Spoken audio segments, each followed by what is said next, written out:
Durante años se ha hablado de los fantasmas que aparecen en la carretera del sur, específicamente en la cuesta denominada Moramulca, ubicada entre las comunidades de Pespira y La Venta. José Antonio Guillén, motorista de una rastra, hacía viajes de Tegucigalpa a San Lorenzo trasladando madera al puerto.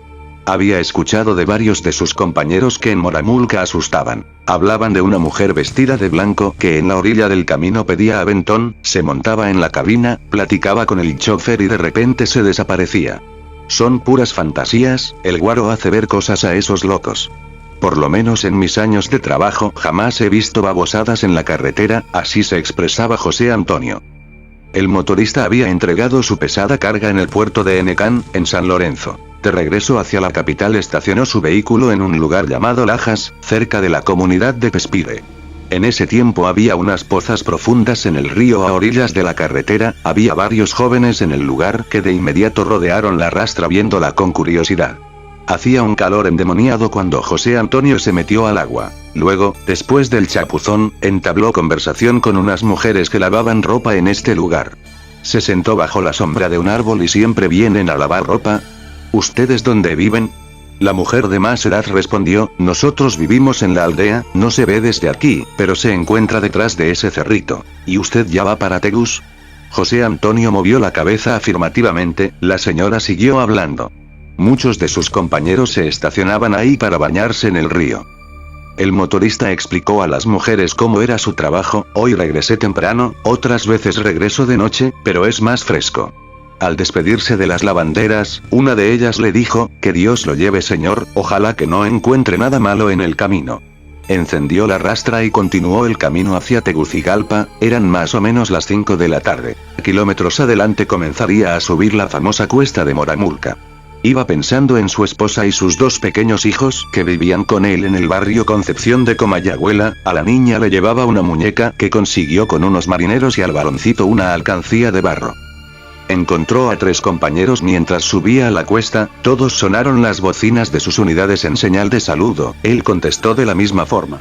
Más adelante 2 niños le hicieron señales para que parara y así lo hizo. Al bajarse del vehículo vio que en el fondo de un abismo se encontraba un turismo de color rojo semidestruido. Abajo escuchaba los lamentos de una mujer. Se regresó a la rastra, agarró 2 fuertes lazos, ató un extremo a un árbol y bajó lentamente al fondo del abismo para ayudar a los heridos. Había una mujer atrapada en la parte delantera que trataba de salir por una ventana, pero sus esfuerzos eran inútiles. José Antonio, utilizando un palo grueso como palanca, abrió la puerta y pudo sacar a la mujer. Sobre el timón estaba el cadáver de un hombre de unos 40 años de edad. Es mi papá, dijo la joven malherida, se nos atravesó una vaca y por esquivarla caímos en el abismo. Con gran esfuerzo subió a la joven que se identificó como Patricia López, la llevó hasta la rastra y con delicadeza la sentó sobre el asiento, luego buscó a los niños que le habían hecho la señal de parada, pero ya se habían ido. Posiblemente tuvieron miedo, pensó, voy a seguir mi camino lo más pronto para llevar a esta muchacha al hospital y dar aviso a la policía del accidente. Encendió el vehículo y aceleró, el carro iba liviano porque no llevaba carga. Pasó por la venta haciendo señas gritando, ¡Ey, a medio kilómetro hubo un accidente, vayan a ver, yo llevo una persona herida! La joven llevaba un golpe en la frente y una herida en el brazo izquierdo, se recostó sobre el asiento del pasajero mientras José Antonio hacía esfuerzos supremos para ganar mayor velocidad. Aproximadamente a las 6 de la tarde comenzó a oscurecer, José Antonio encendió las luces del carro y miró que la joven seguía dormida. Al pasar por Sabana Grande respondió el saludo de otro compañero que pasó sonando la potente bocina de su rastra, e inmediatamente pensó que la joven había despertado con el ruido. Pero al ver hacia el asiento, tuvo que frenar, ella no estaba ahí. Era imposible que se bajara y saltara del vehículo, y las manchas de sangre también habían desaparecido. José Antonio estacionó la rastra a orillas de la carretera, corrió hacia una casa y cuando abrieron la puerta cayó desmayado. Después de haber sido hospitalizado con terribles alucinaciones, se dio cuenta de que el accidente que había visto había ocurrido 10 años atrás, en él habían fallecido una joven llamada Patricia López, sus 2 hermanos y su padre. De aquel vehículo solo quedaban hierros viejos y retorcidos. Aquella fue una experiencia tenebrosa, única en la vida del motorista, quien renunció a su trabajo y actualmente labora como agente de seguridad privada. Aún se estremece cuando recuerda que subió el cuerpo de una joven que ya había fallecido y la llevó a la cabina de su rastra. Durante muchos años había guardado silencio, ahora que he contado esta historia me siento liberado, dijo. Durante años se ha hablado de los fantasmas que aparecen en la carretera del sur, específicamente en la cuesta denominada Moramulca, ubicada entre las comunidades de Pespira y La Venta. José Antonio Guillén, motorista de una rastra, hacía viajes de Tegucigalpa a San Lorenzo trasladando madera al puerto. Había escuchado de varios de sus compañeros que en Moramulca asustaban. Hablaban de una mujer vestida de blanco que en la orilla del camino pedía aventón, se montaba en la cabina, platicaba con el chofer y de repente se desaparecía. Son puras fantasías, el guaro hace ver cosas a esos locos. Por lo menos en mis años de trabajo jamás he visto babosadas en la carretera, así se expresaba José Antonio. El motorista había entregado su pesada carga en el puerto de Enecán, en San Lorenzo. De regreso hacia la capital estacionó su vehículo en un lugar llamado Lajas, cerca de la comunidad de Pespire. En ese tiempo había unas pozas profundas en el río a orillas de la carretera, había varios jóvenes en el lugar que de inmediato rodearon la rastra viéndola con curiosidad. Hacía un calor endemoniado cuando José Antonio se metió al agua. Luego, después del chapuzón, entabló conversación con unas mujeres que lavaban ropa en este lugar. Se sentó bajo la sombra de un árbol y siempre vienen a lavar ropa. ¿Ustedes dónde viven? La mujer de más edad respondió, nosotros vivimos en la aldea, no se ve desde aquí, pero se encuentra detrás de ese cerrito. ¿Y usted ya va para Tegus? José Antonio movió la cabeza afirmativamente, la señora siguió hablando. Muchos de sus compañeros se estacionaban ahí para bañarse en el río. El motorista explicó a las mujeres cómo era su trabajo, hoy regresé temprano, otras veces regreso de noche, pero es más fresco. Al despedirse de las lavanderas, una de ellas le dijo, que Dios lo lleve señor, ojalá que no encuentre nada malo en el camino. Encendió la rastra y continuó el camino hacia Tegucigalpa, eran más o menos las 5 de la tarde. Kilómetros adelante comenzaría a subir la famosa cuesta de Moramulca. Iba pensando en su esposa y sus 2 pequeños hijos que vivían con él en el barrio Concepción de Comayagüela, a la niña le llevaba una muñeca que consiguió con unos marineros y al varoncito una alcancía de barro. Encontró a 3 compañeros mientras subía a la cuesta, todos sonaron las bocinas de sus unidades en señal de saludo, él contestó de la misma forma. Más adelante 2 niños le hicieron señales para que parara y así lo hizo. Al bajarse del vehículo vio que en el fondo de un abismo se encontraba un turismo de color rojo semidestruido. Abajo escuchaba los lamentos de una mujer. Se regresó a la rastra, agarró 2 fuertes lazos, ató un extremo a un árbol y bajó lentamente al fondo del abismo para ayudar a los heridos. Había una mujer atrapada en la parte delantera que trataba de salir por una ventana, pero sus esfuerzos eran inútiles. José Antonio, utilizando un palo grueso como palanca, abrió la puerta y pudo sacar a la mujer. Sobre el timón estaba el cadáver de un hombre de unos 40 años de edad. Es mi papá, dijo la joven malherida, se nos atravesó una vaca y por esquivarla caímos en el abismo. Con gran esfuerzo subió a la joven que se identificó como Patricia López, la llevó hasta la rastra y con delicadeza la sentó sobre el asiento, luego buscó a los niños que le habían hecho la señal de parada, pero ya se habían ido. Posiblemente tuvieron miedo, pensó, voy a seguir mi camino lo más pronto para llevar a esta muchacha al hospital y dar aviso a la policía del accidente. Encendió el vehículo y aceleró, el carro iba liviano porque no llevaba carga, específicamente por la ventana haciendo señas gritando y no vio nada, pero cuando se disponía a subirse fuerte vayan a ver, el miedo comenzó a invadirlo, pero se tranquilizó. La joven llevaba un golpe en la frente y una herida en el brazo izquierdo, se recostó sobre el asiento del pasajero mientras José Antonio hacía esfuerzos supremos para su teléfono y alucinó la cocina. Aproximadamente a las 6 de la tarde comenzó a oscurecer, José Antonio encendió las luces del carro y miró que la joven seguía dormida. Tenía unas garras enormes de medio metro, respondió el saludo de otro compañero que pasó sonando la potente bocina de su rastra, e inmediatamente pensó que la joven había deslanzado un grito, pero este fue silenciado por las garras que atravesaron su cuello. Ella no estaba diablito pequeñito. Esta historia me la contó una tía y mi mamá la confirma como real. Esto pasó en su infancia. Mi mamá y 2 de sus primas, entre ellas mi tía, la que me contó la historia, vivían en Chiapas, México. En ese tiempo su casa era muy humilde y las 3 primas compartían la misma habitación. Mi mamá la más grande, luego mi tía y la hermana de mi tía la más pequeña, con 13 años de edad. Los hechos ocurrieron sin darse cuenta cuándo y cómo comenzaron. Un día sin más, la hermana de mi tía empezó a mostrar raros síntomas de gripe y temperatura alta. Supusieron que era una gripe normal, hasta que un día se percataron que solo tenía malestares por la noche. Fue entonces cuando decidieron poner más atención a sus pasatiempos. Sus pasatiempos eran cosas relativamente normales, destacando solo una actividad de entre todas ellas. Todos los días a las 4 de la tarde salía de la casa y se dirigía hacia la hierba crecida en dirección a la nada. Tenía la inteligencia suficiente para saber que la hierba alta podía desorientarla, pero siempre regresaba en un lapso de 40 a 50 minutos. La primera teoría que surgió fue la más típica: insolación, que no se descartó el día que le preguntaron qué hacía cuando se salía de la casa por las tardes. A lo que ella respondió que estaba buscando duendes, cosa rara en una persona de 13 años de edad. Esto se repitió durante 20 días más aproximadamente, cuando todo empeoró. Sus estados de resfrío nocturnos se convirtieron en una enfermedad agresiva que resultó en incapacidad para moverse por su cuenta, debilidad, poco apetito, temperaturas altas, dolores de cabeza, etc. Ella seguía hablando de un duendecillo. Afirmaba que era el que le estaba haciendo daño. Por si fuera poco, nadie le creía esas cosas de niños. Su estado empeoró, ya no podía levantarse por ningún motivo, los huesos le dolían y sufría pesadillas que nunca supo explicar y todos pasaban por alto.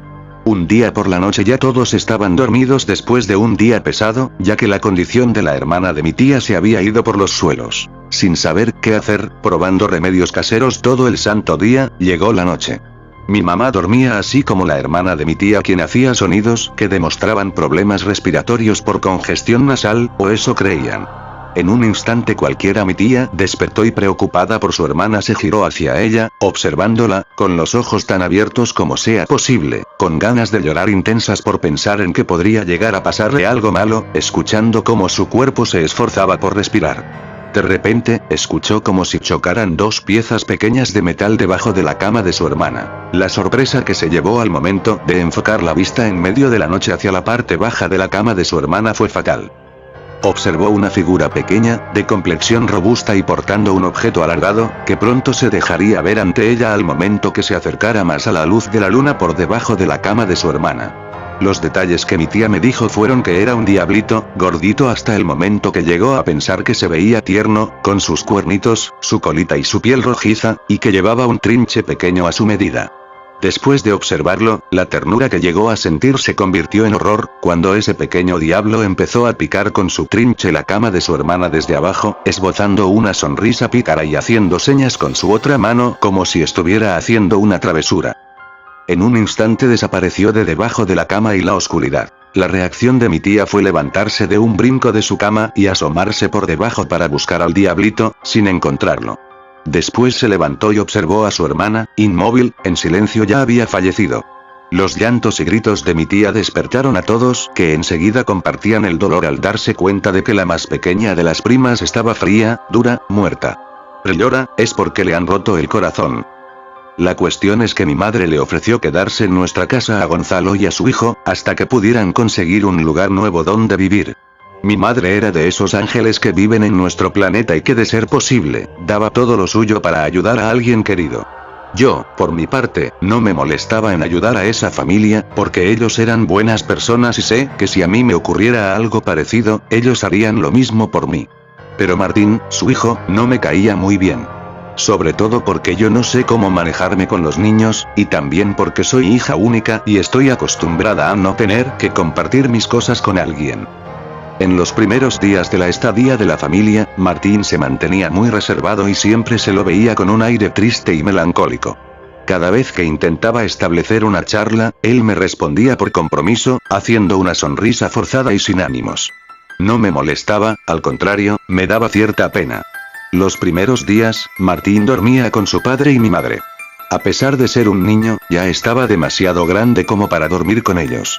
Además, mi madre y su padre querían tener un poco de intimidad, cosa que era imposible con Martín. Lo dejaron algunos días. Debido a que como ya no tenía a su hermano mayor, le era casi imposible conciliar el sueño, cosa que me daba mucha pena. Luego de unos días, su padre y mi madre tuvieron una fantástica idea, mandar a Martín a dormir en mi dormitorio junto a mí. Situación que no me parecería molesta, si no fuera porque eso significaba un adiós a mi intimidad y espacio personal. Entonces, me dije a mí misma, si voy a compartir mi dormitorio con un niño, tendré que llevarme bien con él. Así que platiqué con él un buen tiempo, hablando sobre gustos y cosas diversas, logrando que simpatizara más conmigo. Mi dormitorio era una habitación ni muy pequeña ni muy grande. Estaba pintada de un color amarillo claro, tenía un ropero en la parte izquierda y tenía un escritorio en la pared superior. El piso era de madera y mi cama estaba contra la pared derecha. La primera noche, habían acomodado la cama donde Martín dormiría en paralelo a la mía, de tal modo, que nuestras camas estuvieran cerca una de la otra, permitiendo que nos pudiéramos ver mientras dormíamos. Cuando llegó la hora de dormir es cuando se complicó un poco. Estaba durmiendo lo más plácidamente, hasta que algo me despertó. Miré mi reloj y marcaba las 2:40 am. Yo estaba acostada mirando la pared, de forma que le daba la espalda a la cama en donde dormía Martín. Al abrir bien los ojos, me quedé pensando en el porqué de mi desvelo, y en ese preciso instante sentí como si alguien me estuviera viendo. Sentía esa sensación punzante en mi espalda, quería ignorarla, pero sentía cómo se aceleraba mi corazón y se me iba la respiración de la intranquilidad que sentía. Quería tomar coraje para darme la vuelta y ver si realmente había algo observándome. En ese momento, escucho el ruido de madera crujir, como si algo se estuviera moviendo detrás de mí. Estaba paralizada, el terror de pensar que algo desconocido y, quién sabe si no, peligroso, se estaba moviendo detrás de mí. El sonido no solo no cesó, sino que iba en aumento. Escuchaba pequeños pasos detrás de mí, aumentando cada vez más y más de volumen, indicando que lo que sea que había detrás de mí, se estaba acercando. Quería moverme, quería ver qué era lo que me causaba tal espanto e intranquilidad, pero no podía hacerlo, estaba crispada. En un momento dejó de haber ruido, justo cuando el sonido de los pasos era muy cercano. Habría pensado que seguro esa cosa se había detenido o se había ido, de no ser porque sentí la respiración de alguien chocar contra mi espalda. Para este punto, estaba aterrada, el corazón me latía demasiado rápido y el cuerpo me sudaba frío. En un arranque de valor, me di la vuelta para enfrentar a lo que sea que causaba mi terror. Mi sorpresa fue grande al ver que solo era Martín, parado delante de mi cama. Recuerdo que sentí cierta irritación, pero me sentía muy aliviada de que no fuera algo extraño. No puedo dormir, me dijo. A lo que respondí, muy aliviada. Si quieres, puedes dormir conmigo, mientras movía mi cuerpo para dejarle un espacio en el colchón.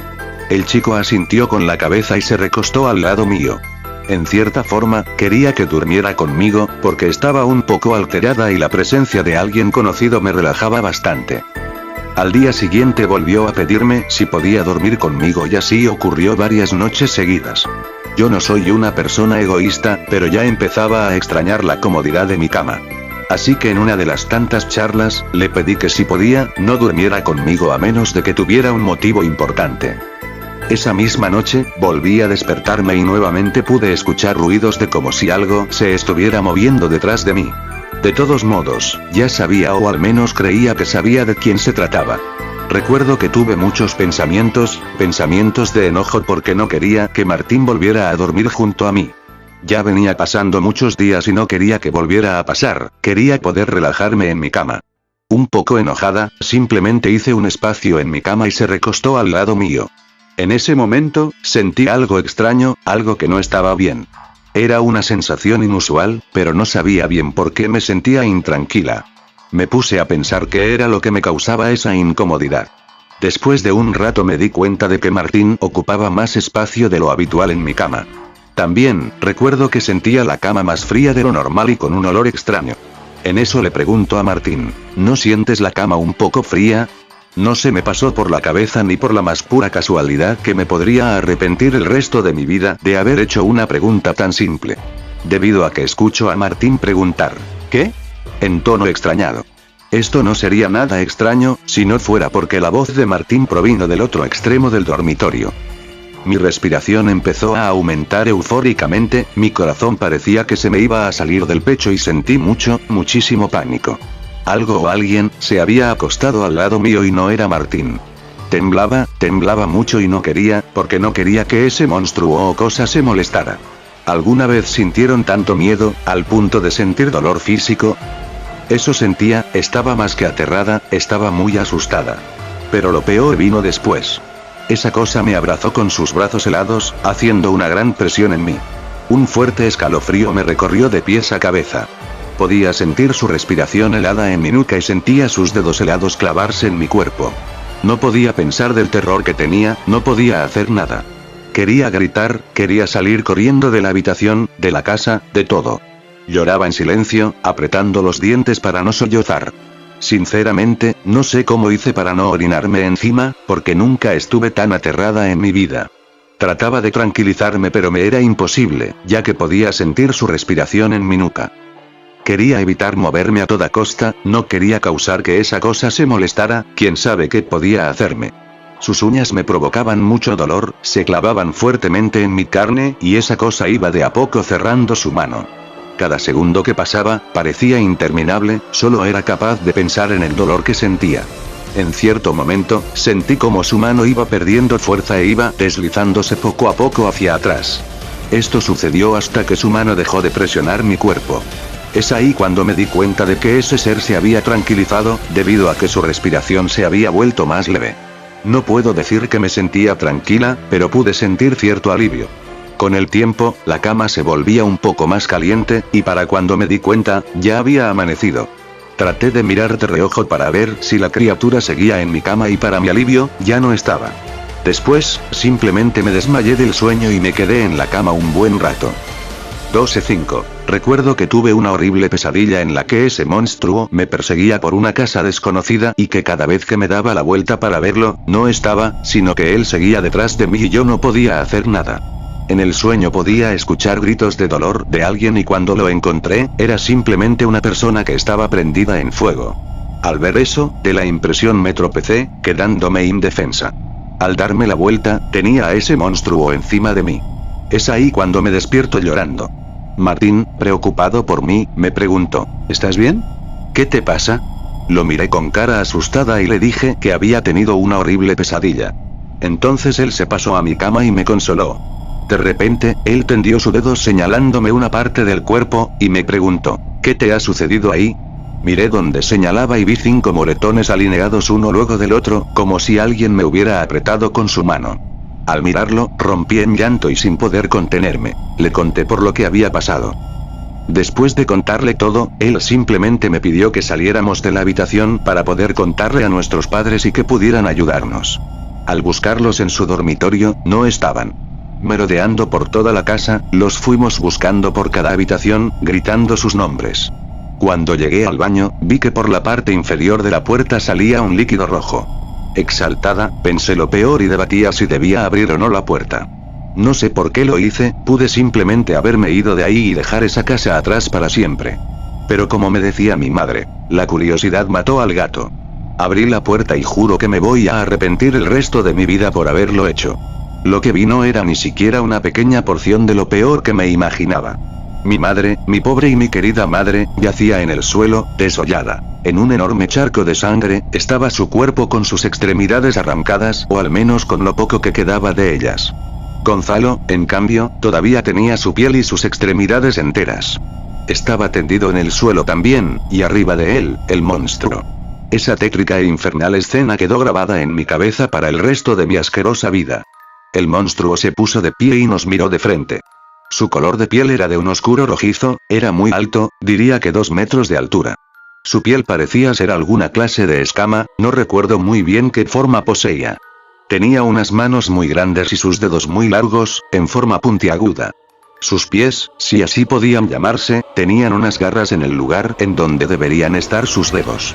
Lo que más me impresionó fue su espeluznante cara. Tenía, en vez de ojos, 2 enormes orificios que parecían vacíos y oscuros, que ocupaban casi toda su cara. Digo casi, porque también tenía una enorme mandíbula muy grotesca que sobresalía del resto de su cara. El monstruo, al mirarnos, se puso en una posición que me hacía pensar que él estaba tenso. Soporté una muy fuerte arcada que sentí, y podía sentir que mi corazón estaba muy acelerado. Después de dar algunos pasos hacia atrás, el monstruo liberó un gruñido de lo más aterrador y gutural posible. No sonaba como nada conocido, era muy, pero muy horripilante. Quisiera poder describirles, pero no encuentro nada parecido como para poder hacerlo. Al escuchar ese ruido aterrador, nos fuimos corriendo a toda velocidad de la casa sin mirar atrás. Logramos abrir la puerta principal y corrimos sin parar hasta la ciudad. En cierto momento, recuerdos de aquella terrorífica escena recorrieron mi mente, haciendo que me paralizara del susto. En una mezcla de miedo, llanto y asco, terminé vomitando en la calle. Martín, asustado, me pidió que siguiéramos para poder llegar a la policía. Cuando llegamos, les dimos la explicación de que alguien había asesinado a nuestros padres, omitiendo los detalles de que el asesino era un monstruo infernal, por miedo a que no nos creyeran. Viendo nuestro mal aspecto, fueron de inmediato para nuestra casa, dejándonos en cuidado de ellos. Pasó mucho tiempo, quién sabe si 1 o 2 horas, hasta que los policías volvieron. Supuestamente, en nuestra casa se había desatado un incendio y tardaron un buen tiempo en apagar las llamas. Los cuerpos de nuestros padres fueron recuperados y les hicieron un análisis. No hallaron la causa concreta de la muerte, y como era de esperarse, se la atribuyeron al incendio. Actualmente, ha pasado 1 año después de ese incidente y tanto yo como Martín fuimos al psiquiatra por mucho tiempo. Yo ya no soy capaz de conciliar el sueño y necesito de pastillas para poder dormir. Lo malo de esto es que me destruye el cerebro, lo bueno, que no tengo sueños ni pesadillas. A Martín le fue peor que a mí. Él no mostró mejoría alguna y lo tuvieron que internar en un manicomio, porque decía que el monstruo lo perseguía a todas partes. Mi psiquiatra me dice que para poder mejorar debería escribir todo lo que siento y pienso en un diario. Yo consideré esto como absurdo y no lo había hecho, hasta hoy. ¿Por qué cambié de idea? Hoy recibí la horrible noticia de que Martín murió hace unos días. La causa dicen que no encontraron una específica, pero de todos modos, concluyeron que murió quemado vivo por el fuego.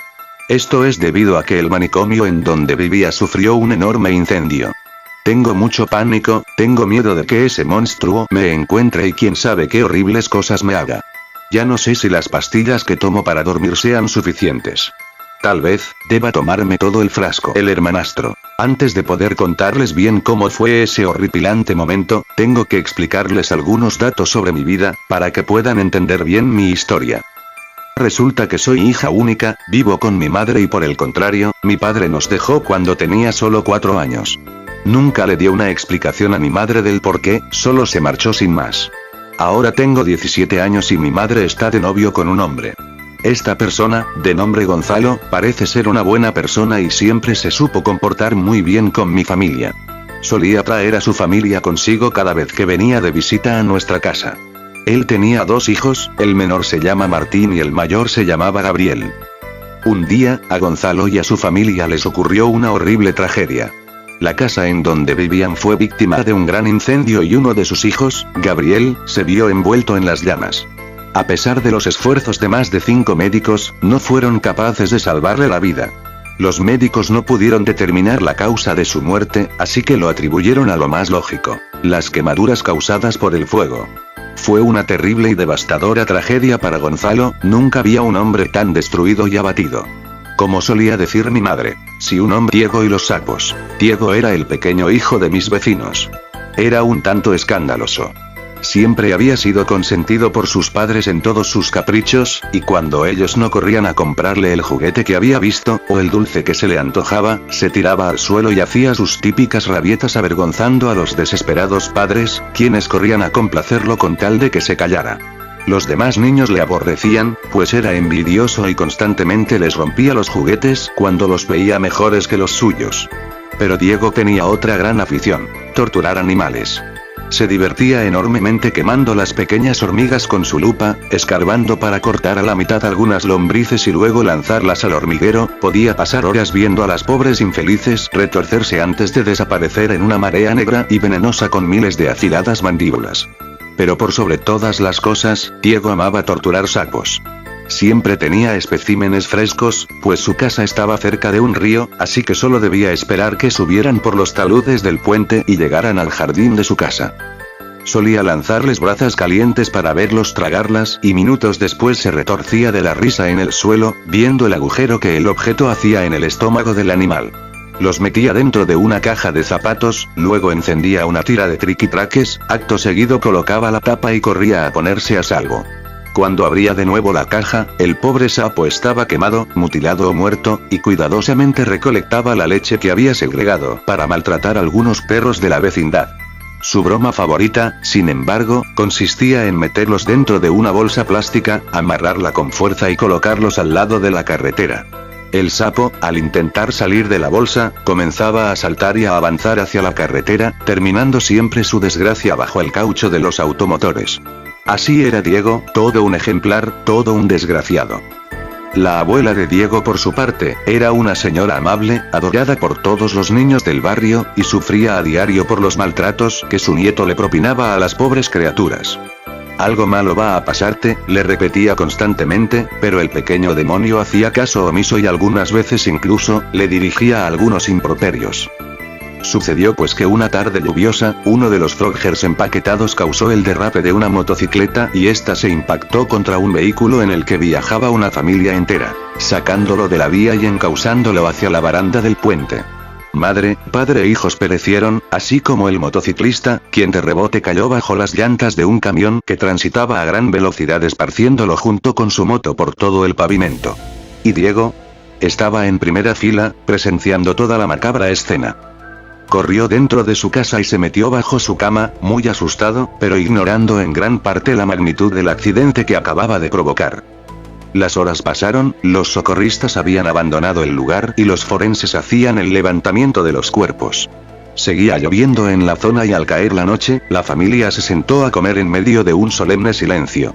Las autoridades habían achacado el derrape de la moto a lo mojado de la pista, no había razón alguna para pensar en algún agente externo, y menos para culpar a un niño o al pobre sapo que solo trataba de escapar de su ajustada bolsa.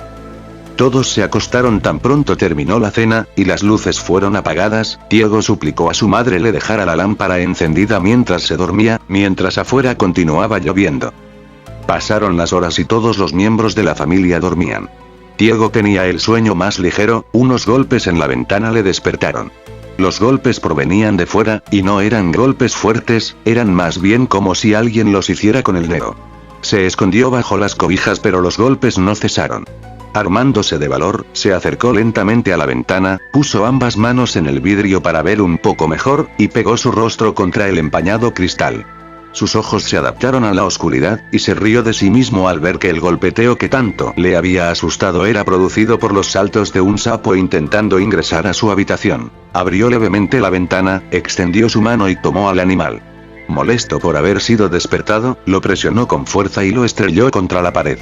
Recogió el cadáver y lo lanzó por la ventana, puso de nuevo el seguro y se acostó dispuesto a conciliar de nuevo el sueño. Minutos después volvió a escuchar el molesto ruido.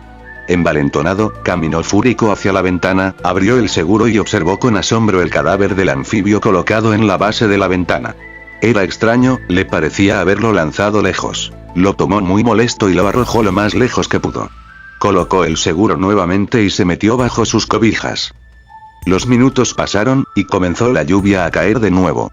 Escuchó nuevamente el golpeteo en su ventana y, desesperado, caminó hacia ella, la abrió y contempló nuevamente el sapo en la base. Extendió su mano para tomarlo y arrojarlo aún más lejos, pero su brazo fue tomado por una mano enorme y viscosa. Intentó zafarse con todas sus fuerzas, pero no logró moverse ni un centímetro. Intentó entonces lanzar un grito de ayuda a su madre, pero en cuanto abrió la boca, el ser que lo sostenía le introdujo el sapo muerto ahogando cualquier posibilidad sonora. Diego comenzó a llorar, quería correr, pero tenía demasiado miedo como para moverse, y aunque sabía que su vida corría peligro, su cuerpo no respondía. Apoyó su pierna con fuerza y tiró hacia adentro, como un último desesperado intento por soltarse, pero el sapo en su boca le impedía respirar bien, por lo que rápidamente perdió el conocimiento. La criatura lo tomó entonces y lo sacó con paciencia por la ventana. Lo llevó por el jardín arrastrándolo por el brazo, y lo condujo al fondo del río. Cientos de sapos acompañaron la procesión mientras Diego y la criatura se perdían en las aguas para nunca más volver. Disfrutaré esto lentamente. Eran casi las 12 y Robert volvía a casa con su nueva conquista. Una de las mejores noches de su vida. Sin duda alguna, la suerte le había sonreído esta vez. Ella era alta, más alta que él. Un cuerpo escultural, cabello castaño y una melodiosa voz. La conoció esa noche en el bar y fue amor a primera vista. Pasaron horas tomando y charlando, y mientras la noche avanzaba, la conversación fue subiendo de tono y habían decidido terminar de conocerse en su departamento. Vivía en un barrio de clase media, y, aunque tenía vecinos divididos por las paredes, había invertido en hacer de su morada un lugar a prueba de sonido. Nada entraba, nada salía, así podía divertirse hasta altas horas de la noche escuchando su música favorita. No tenía que escuchar las peleas de los demás y, lo más importante, nadie escuchaba los gemidos de sus trofeos. Ciertamente, se había pulido en eso, y no había cosa en el mundo que disfrutara más que escuchar esos sonidos en la madrugada, pero los gemidos que más le gustaban eran los que hacían sus obras de arte, como le gustaba llamarlas, justo antes de que la luz de sus ojos se apagase para siempre. Sirvió una copa de vino para su pareja y, con una música suave y velas aromáticas, comenzaron a besarse apasionadamente. Él nunca había estado tan extasiado, y ella parecía disfrutarlo mucho. Muchos años de práctica y muchas jovencitas con falsas esperanzas lo habían curtido en el arte de la conquista. Siempre se jactaba de eso. Un movimiento sutil de muñeca y el sostén había desaparecido. Estaba en camino de hacer lo mismo con la parte inferior de su vestimenta, cuando comenzó a sentirse mareado. Instintivamente, llevó sus manos a la cabeza justo antes de desplomarse sobre la alfombra de su alcoba. Lentamente, abrió sus ojos y se encontró amarrado a su camilla. La joven estaba frente a él muy pensativa, muy ansiosa, cosa que lo preocupó bastante. Revisaba constantemente su móvil mientras los minutos pasaban. Finalmente se levantó del sofá y corrió a abrir la puerta. Y allí estaba ella, la reconoció al instante. La había conocido en el mismo bar, y abandonado en un lago cercano un par de años atrás. Era ella, sin duda, aunque la recordaba con mucho mejor aspecto. Recordó cómo había recortado su piel en esa misma cama, cuánto había disfrutado escucharla llorar y suplicar misericordia. Había sido muy difícil de convencer para poder llevarla a su apartamento, y, encima de todo, era virgen. Él había sido su primer y único hombre, y eso lo hizo mantenerla con vida durante casi una semana. Recordó la prisa con la que volvía del trabajo para poder disfrutarla nuevamente y cómo adoraba realizarle los cortes después de consumado el acto.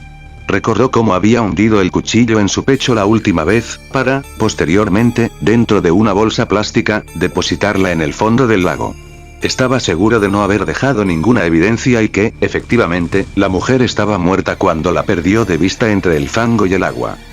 Ambas chicas cruzaron algunas palabras en voz baja, y la que debía ser la nueva víctima abandonó el departamento cerrando la puerta nuevamente, y su antigua conquista colocó un pesado maletín en el suelo y comenzó a sacar una serie de cuchillos y herramientas que fue colocando sobre su mesa de noche.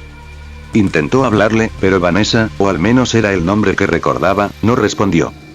Comenzaba a perder la calma conforme los instrumentos iban saliendo de uno en uno del viejo bolso e iban siendo depositados en la mesa. Una leve sonrisa se dibujó en el marcado rostro de la joven cuando el último de los cuchillos fue depositado en la mesa mientras una enorme lágrima bajaba por su lastimada mejilla. Lo reconoció al instante. Fue el cuchillo que utilizó para dar el golpe de gracia, el mismo que quedó enterrado en el pecho de Vanessa con Excalibur en la piedra, coronando su, hasta el momento, opus magnum. Solía dejar el arma homicida en el cuerpo de sus víctimas como una burla a los investigadores, y pasaba horas imaginando el momento en que eran extraídas de los cuerpos de sus preciados trofeos y llevadas a realizar todo tipo de pruebas para nunca encontrar la más mínima pista. Intentó dialogar nuevamente, pero su primera palabra se convirtió en un enorme alarido cuando la mitad de uno de los cuchillos había desaparecido dentro de su muslo izquierdo. Con todas sus fuerzas, intentó liberarse nuevamente, pero debió gritar una vez más cuando el resto del cuchillo desapareció tras un firme martillazo. El metal había traspasado completamente su pierna y la mantenía clavada a la base de la camilla. La pierna derecha no se mantuvo intacta por mucho tiempo. Un enorme cincel se abrió paso a través de su rodilla, moliendo los cartílagos a su paso y salpicando de sangre y fluidos todo a su alrededor. Gritó con todas sus fuerzas, mas no suplicó piedad. De alguna forma, entendía que esa no iba a obtener misericordia y que era un merecido castigo por todo el dolor que había provocado.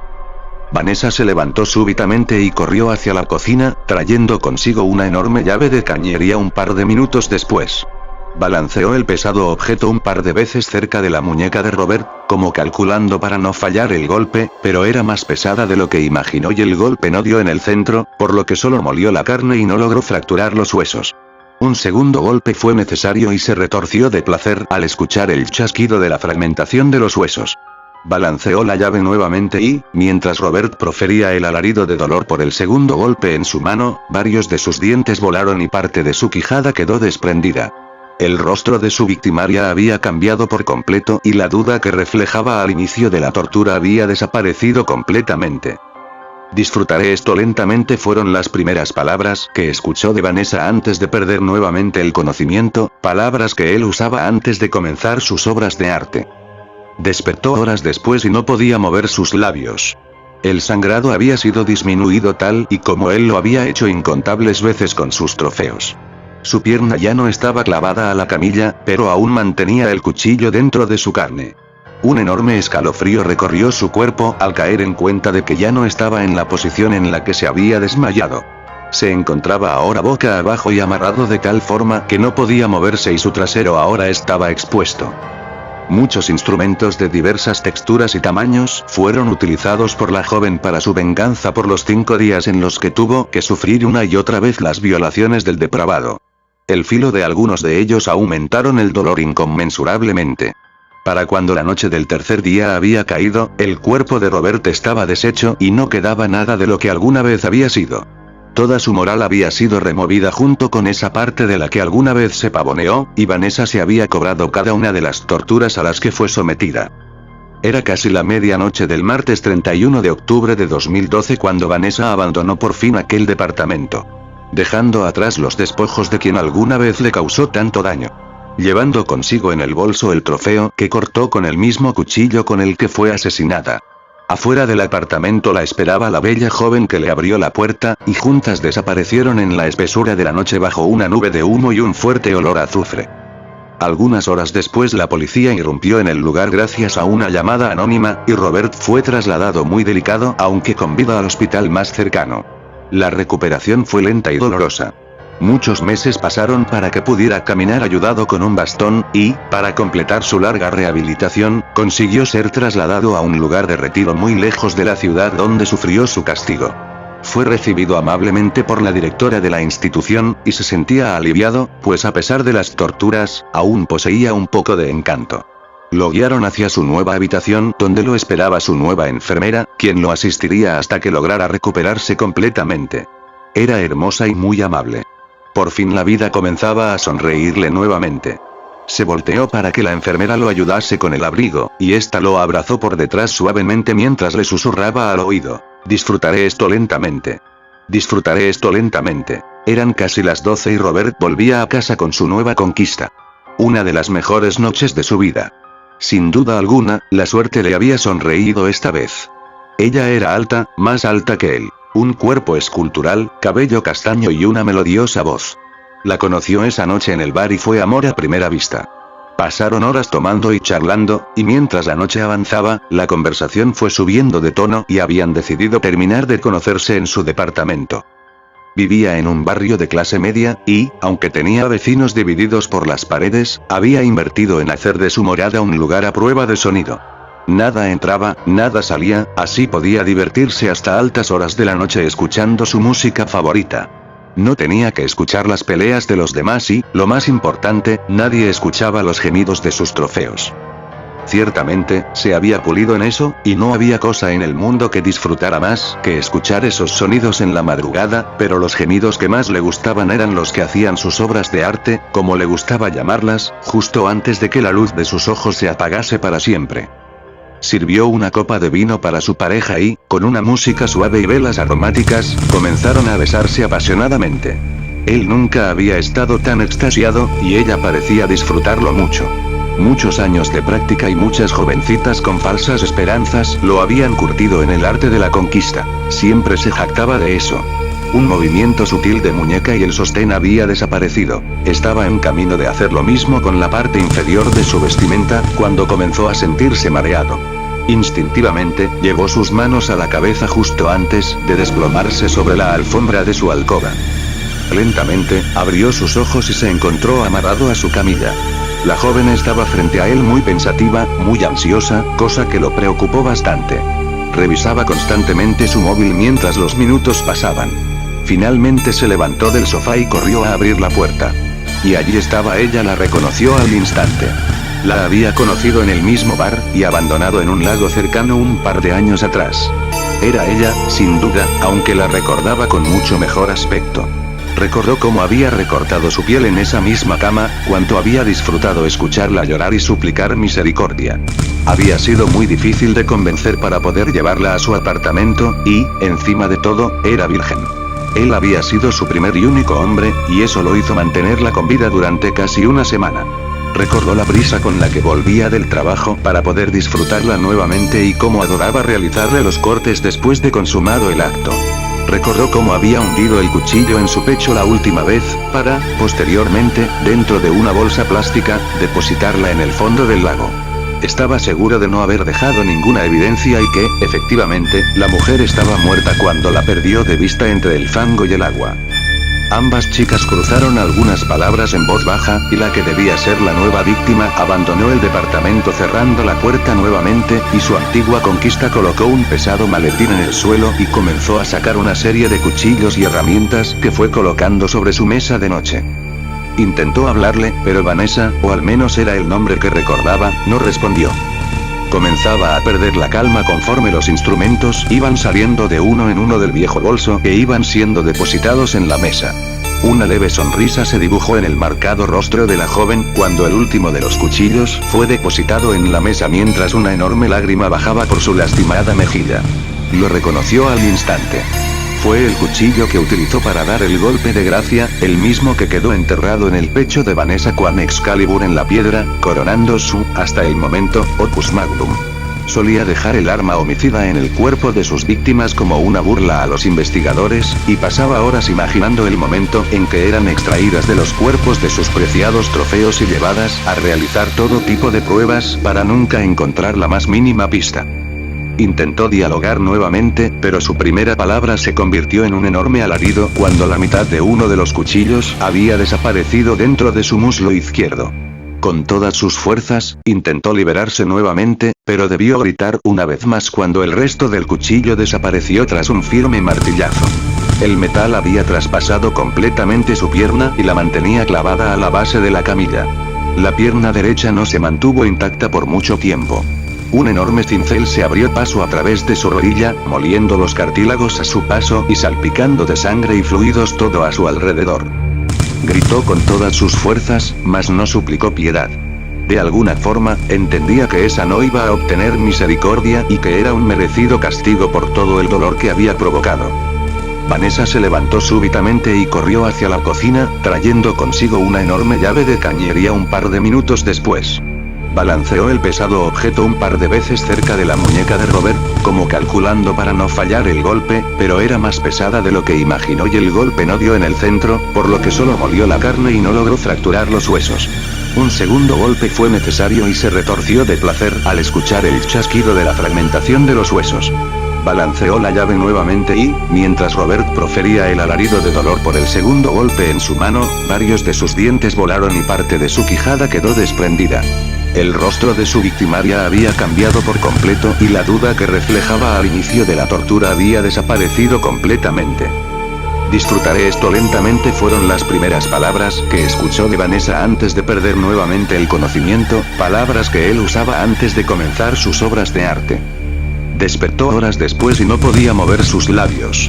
El sangrado había sido disminuido tal y como él lo había hecho incontables veces con sus trofeos. Su pierna ya no estaba clavada a la camilla, pero aún mantenía el cuchillo dentro de su carne.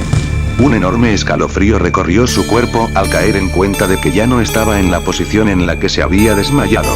Se encontraba ahora boca abajo y amarrado de tal forma que no podía moverse y su trasero ahora estaba expuesto. Muchos instrumentos de diversas texturas y tamaños fueron utilizados por la joven para su venganza por los 5 días en los que tuvo que sufrir una y otra vez las violaciones del depravado. El filo de algunos de ellos aumentaron el dolor inconmensurablemente. Para cuando la noche del tercer día había caído, el cuerpo de Robert estaba deshecho y no quedaba nada de lo que alguna vez había sido. Toda su moral había sido removida junto con esa parte de la que alguna vez se pavoneó, y Vanessa se había cobrado cada una de las torturas a las que fue sometida. Era casi la medianoche del martes 31 de octubre de 2012 cuando Vanessa abandonó por fin aquel departamento, dejando atrás los despojos de quien alguna vez le causó tanto daño. Llevando consigo en el bolso el trofeo que cortó con el mismo cuchillo con el que fue asesinada. Afuera del apartamento la esperaba la bella joven que le abrió la puerta, y juntas desaparecieron en la espesura de la noche bajo una nube de humo y un fuerte olor a azufre. Algunas horas después la policía irrumpió en el lugar gracias a una llamada anónima, y Robert fue trasladado muy delicado, aunque con vida, al hospital más cercano. La recuperación fue lenta y dolorosa. Muchos meses pasaron para que pudiera caminar ayudado con un bastón, y, para completar su larga rehabilitación, consiguió ser trasladado a un lugar de retiro muy lejos de la ciudad donde sufrió su castigo. Fue recibido amablemente por la directora de la institución, y se sentía aliviado, pues a pesar de las torturas, aún poseía un poco de encanto. Lo guiaron hacia su nueva habitación, donde lo esperaba su nueva enfermera, quien lo asistiría hasta que lograra recuperarse completamente. Era hermosa y muy amable. Por fin la vida comenzaba a sonreírle nuevamente. Se volteó para que la enfermera lo ayudase con el abrigo, y ésta lo abrazó por detrás suavemente mientras le susurraba al oído: disfrutaré esto lentamente. Disfrutaré esto lentamente. Eran casi las 12 y Robert volvía a casa con su nueva conquista. Una de las mejores noches de su vida. Sin duda alguna, la suerte le había sonreído esta vez. Ella era alta, más alta que él, un cuerpo escultural, cabello castaño y una melodiosa voz. La conoció esa noche en el bar y fue amor a primera vista. Pasaron horas tomando y charlando, y mientras la noche avanzaba, la conversación fue subiendo de tono y habían decidido terminar de conocerse en su departamento. Vivía en un barrio de clase media, y, aunque tenía vecinos divididos por las paredes, había invertido en hacer de su morada un lugar a prueba de sonido. Nada entraba, nada salía, así podía divertirse hasta altas horas de la noche escuchando su música favorita. No tenía que escuchar las peleas de los demás y, lo más importante, nadie escuchaba los gemidos de sus trofeos. Ciertamente, se había pulido en eso, y no había cosa en el mundo que disfrutara más que escuchar esos sonidos en la madrugada, pero los gemidos que más le gustaban eran los que hacían sus obras de arte, como le gustaba llamarlas, justo antes de que la luz de sus ojos se apagase para siempre. Sirvió una copa de vino para su pareja y, con una música suave y velas aromáticas, comenzaron a besarse apasionadamente. Él nunca había estado tan extasiado, y ella parecía disfrutarlo mucho. Muchos años de práctica y muchas jovencitas con falsas esperanzas lo habían curtido en el arte de la conquista. Siempre se jactaba de eso. Un movimiento sutil de muñeca y el sostén había desaparecido. Estaba en camino de hacer lo mismo con la parte inferior de su vestimenta, cuando comenzó a sentirse mareado. Instintivamente, llevó sus manos a la cabeza justo antes de desplomarse sobre la alfombra de su alcoba. Lentamente, abrió sus ojos y se encontró amarrado a su camilla. La joven estaba frente a él muy pensativa, muy ansiosa, cosa que lo preocupó bastante. Revisaba constantemente su móvil mientras los minutos pasaban. Finalmente se levantó del sofá y corrió a abrir la puerta. Y allí estaba ella. La reconoció al instante. La había conocido en el mismo bar, y abandonado en un lago cercano un par de años atrás. Era ella, sin duda, aunque la recordaba con mucho mejor aspecto. Recordó cómo había recortado su piel en esa misma cama, cuánto había disfrutado escucharla llorar y suplicar misericordia. Había sido muy difícil de convencer para poder llevarla a su apartamento, y, encima de todo, era virgen. Él había sido su primer y único hombre, y eso lo hizo mantenerla con vida durante casi una semana. Recordó la prisa con la que volvía del trabajo para poder disfrutarla nuevamente y cómo adoraba realizarle los cortes después de consumado el acto. Recordó cómo había hundido el cuchillo en su pecho la última vez, para, posteriormente, dentro de una bolsa plástica, depositarla en el fondo del lago. Estaba seguro de no haber dejado ninguna evidencia y que, efectivamente, la mujer estaba muerta cuando la perdió de vista entre el fango y el agua. Ambas chicas cruzaron algunas palabras en voz baja, y la que debía ser la nueva víctima abandonó el departamento cerrando la puerta nuevamente, y su antigua conquista colocó un pesado maletín en el suelo y comenzó a sacar una serie de cuchillos y herramientas que fue colocando sobre su mesa de noche. Intentó hablarle, pero Vanessa, o al menos era el nombre que recordaba, no respondió. Comenzaba a perder la calma conforme los instrumentos iban saliendo de uno en uno del viejo bolso e iban siendo depositados en la mesa. Una leve sonrisa se dibujó en el marcado rostro de la joven cuando el último de los cuchillos fue depositado en la mesa mientras una enorme lágrima bajaba por su lastimada mejilla. Lo reconoció al instante. Fue el cuchillo que utilizó para dar el golpe de gracia, el mismo que quedó enterrado en el pecho de Vanessa con Excalibur en la piedra, coronando su, hasta el momento, opus magnum. Solía dejar el arma homicida en el cuerpo de sus víctimas como una burla a los investigadores, y pasaba horas imaginando el momento en que eran extraídas de los cuerpos de sus preciados trofeos y llevadas a realizar todo tipo de pruebas para nunca encontrar la más mínima pista. Intentó dialogar nuevamente, pero su primera palabra se convirtió en un enorme alarido cuando la mitad de uno de los cuchillos había desaparecido dentro de su muslo izquierdo. Con todas sus fuerzas, intentó liberarse nuevamente, pero debió gritar una vez más cuando el resto del cuchillo desapareció tras un firme martillazo. El metal había traspasado completamente su pierna y la mantenía clavada a la base de la camilla. La pierna derecha no se mantuvo intacta por mucho tiempo. Un enorme cincel se abrió paso a través de su rodilla, moliendo los cartílagos a su paso y salpicando de sangre y fluidos todo a su alrededor. Gritó con todas sus fuerzas, mas no suplicó piedad.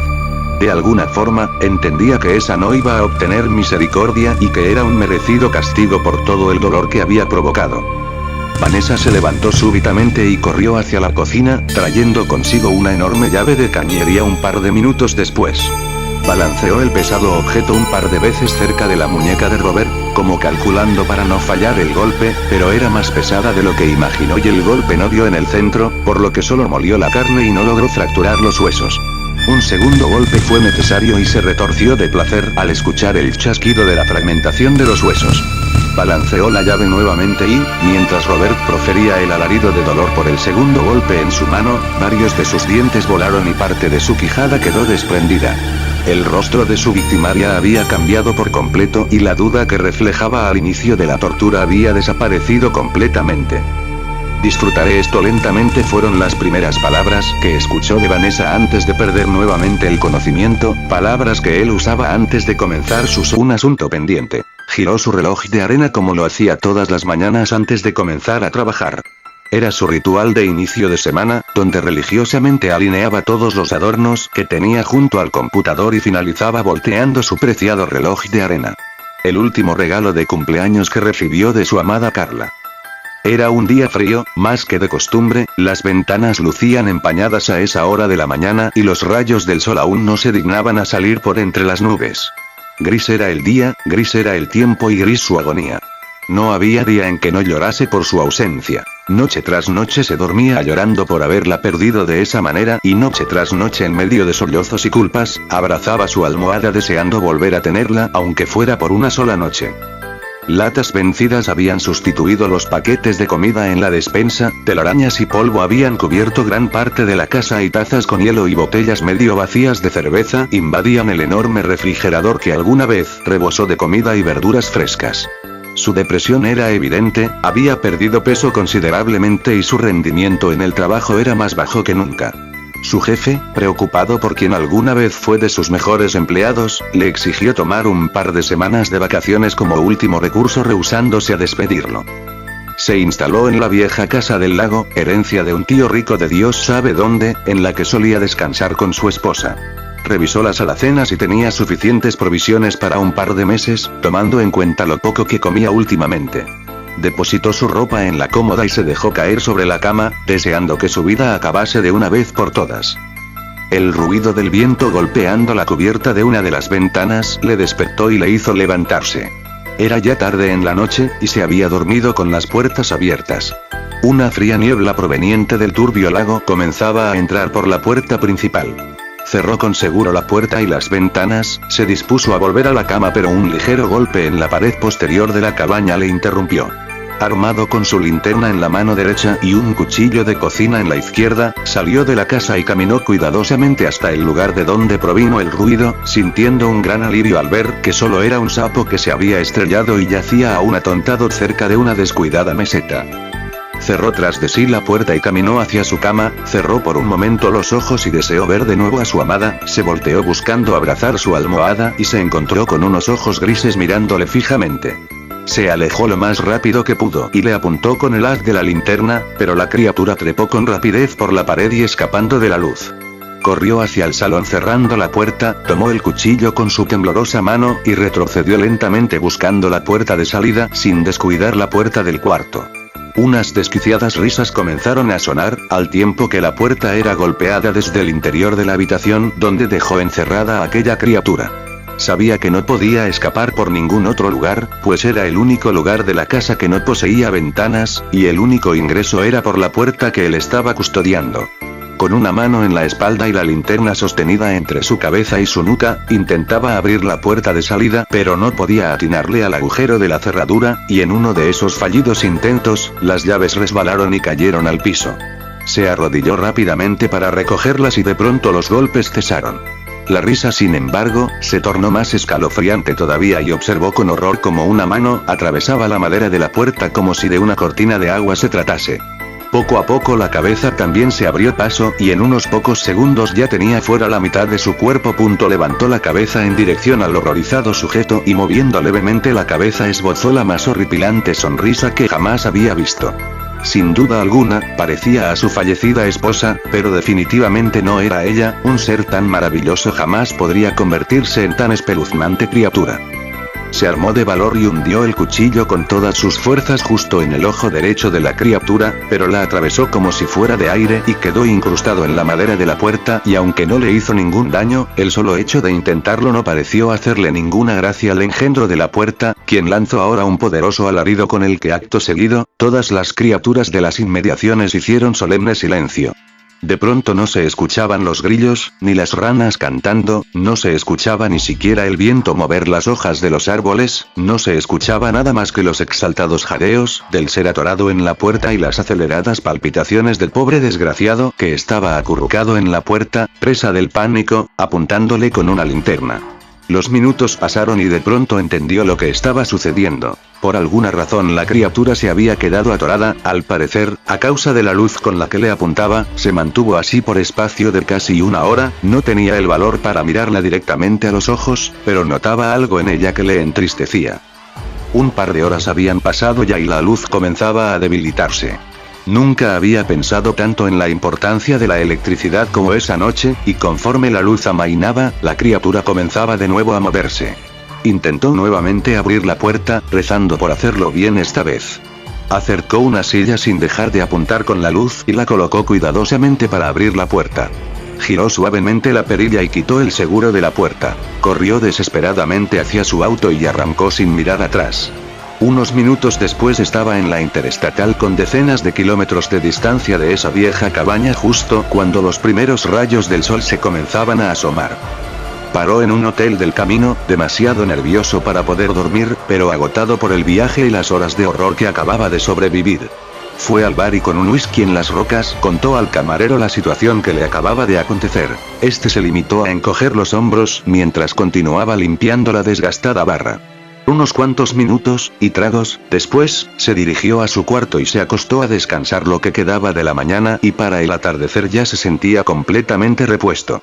Abordó de nuevo su vehículo y emprendió la marcha hacia su desordenada casa. Encendió las luces de su auto para poder ver mejor la carretera y un escalofrío recorrió su cuerpo. Volteó lentamente y ahí estaba de nuevo ese rostro, junto al asiento del acompañante, justo donde viajaba su mujer el día que discutieron y él la empujó causándole la muerte al salir del vehículo cuando falló el seguro de la puerta. Ahí estaba ella y gritó nuevamente, desesperado trató de defenderse pero esta vez no había luz capaz de detenerle. Días después fue encontrado su auto cerca de la vieja casa, vacío, calcinado, y con unas extrañas marcas de arrastre que salían de este y desaparecían en la orilla del mismo lago donde escondió el cadáver de su difunta esposa. Por fin entonces, se solucionó el asunto pendiente. Si te gustó el video dale like y suscríbete y activa las notificaciones. Hasta la próxima, chao.